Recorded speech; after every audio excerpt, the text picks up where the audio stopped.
mungkin dia melakukan sebejat itu.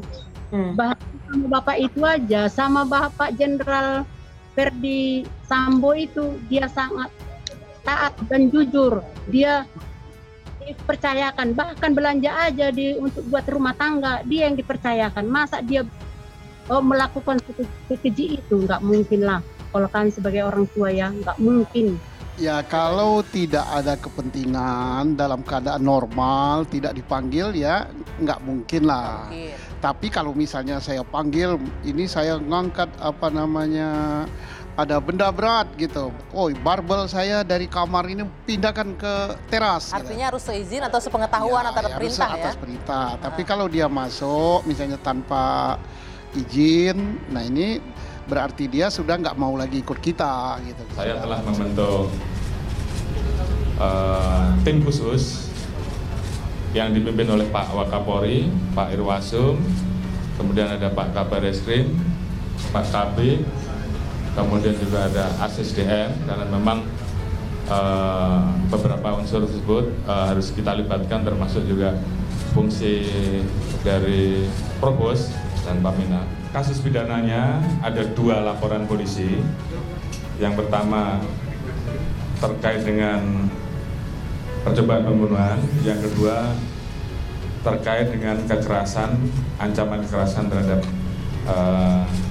perempuan. Dipepet 80 pertanyaan, Putri Cendrawati akui digendong Brigadir J menuju kamar saat di Magelang. Begini ceritanya. Untuk pertama kalinya Putri Cendrawati akhirnya penuhi panggilan Bareskrim Polri terkait kasus kematian Brigadir J. Dalam kasus kematian Brigadir J atau Nofriansyah Yosua Huta Barat, Putri Cendrawati telah ditetapkan sebagai tersangka. Istri Verdi Sambo tersebut pun akhirnya telah menjalani pemeriksaan di Bareskrim Polri hingga Jumat tengah malam.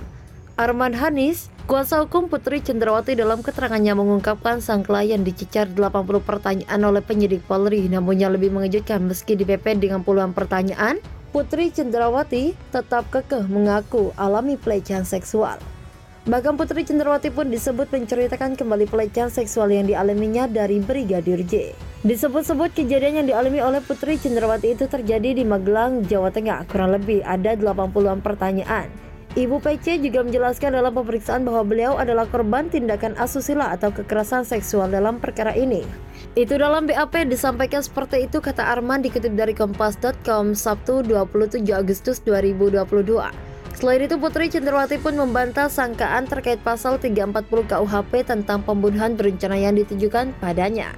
Klien kami, Ibu PC, telah menjawab seluruh pertanyaan dalam BAP termasuk dugaan yang disangkakan kepada Ibu PC. Berdasarkan klien kami, dalam BAP tersebut dugaan tersebut tidaklah akurat, sebut Arman. Kami tim kuasa hukum mempunyai keyakinan bahwa perkara ini akan semakin jelas dan terang. Saatnya nanti dalam persidangan akan dibuktikan. Intinya kami menghormati penyidik, tuturnya. Pengakuan terkait pelecehan yang dialami oleh Putri Cendrawati ini pun membuat publik kembali menyoroti pernyataan asisten rumah tangga Verdi Sambo sebelumnya.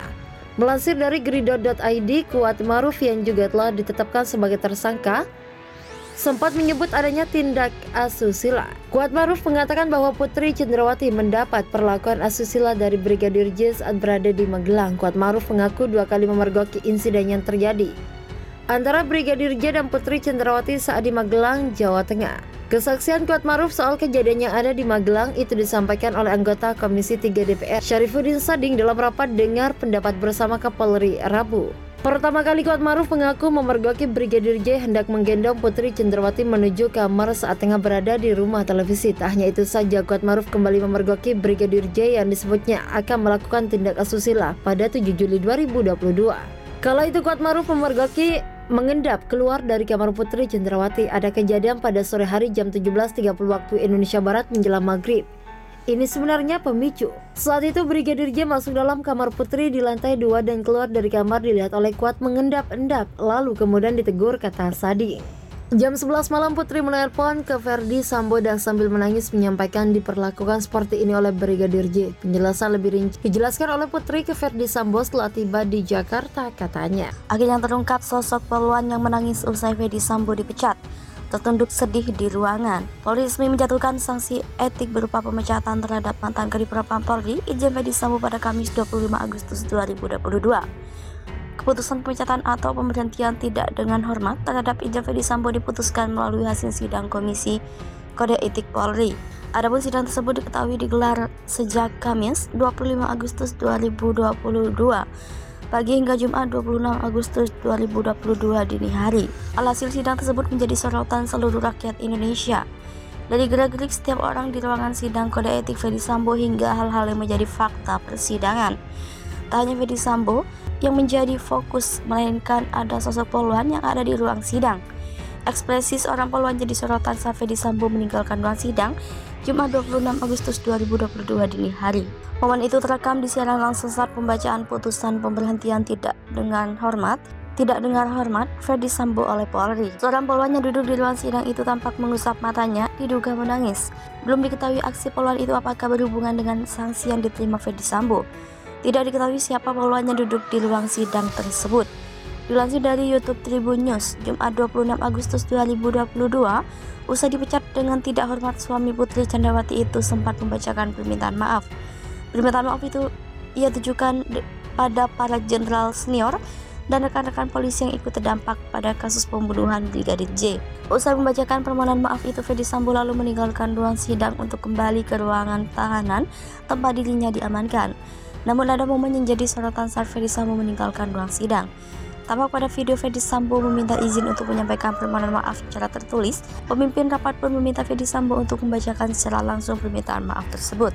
Dengan niat murni, saya ingin menyampaikan rasa penyesalan dan permohonan maaf yang mendalam atas dampak yang muncul secara langsung pada jabatan yang senior dan rekan-rekan jalankan dalam institusi Polri pada perbuatan saya yang telah saya lakukan. Setelah itu, Ferdy Sambo menyerahkan map berwarna merah lalu bersiap meninggalkan ruang sidang. Ia tampak memegang map berwarna hijau di lengan kirinya. Kemudian dua anggota polisi dari Propam Polri tampak bersiap mengawal Ferdy Sambo meninggalkan ruang sidang. Ketiganya kemudian hormat dan balik kanan untuk keluar dari ruang sidang. Pada langkah pertamanya hendak meninggalkan ruang sidang, Ferdy Sambo terlihat mengatupkan bibirnya.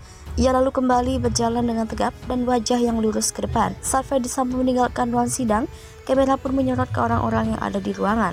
Terlihat dua orang poluan duduk di kursi sisi kanan, satu poluan tampak berdiri untuk meninggalkan ruangan. Sementara satu poluan lainnya masih duduk dan lengan kirinya terlihat mengusap kedua matanya bergantian menggunakan jari.